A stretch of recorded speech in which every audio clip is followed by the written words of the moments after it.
আজকে আমার মনে হইতেছে সবাই শুনে যান, প্রবাসীদের কোনো বাড়ি ঘর নাই, শেয়ার করে দেবেন। তারা আসলে মেহমান। মেহমানরা যেমন বেড়াইতে এসে বেশি দিন থাকলে তাদের কোনো দাম থাকে না, তেমনি একজন প্রবাসী দেশে এসে বেশি দিন থাকতে চাইলে তাদের কোনো দাম থাকে না। একজন প্রবাসীরে কেউ ভালোবাসে না, ভালোবাসে তার টাকারে।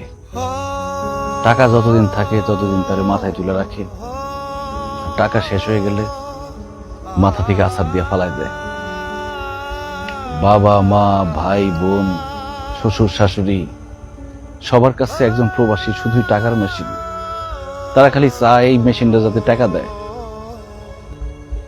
কিন্তু একজন প্রবাসীরও যে মন আছে, মায়া আছে, আবেগ আছে, এটা কেউ বুঝতে চায় না। ভালো লাগলে ভিডিওটা অবশ্যই শেয়ার করে পাশে থাকবেন। ধন্যবাদ।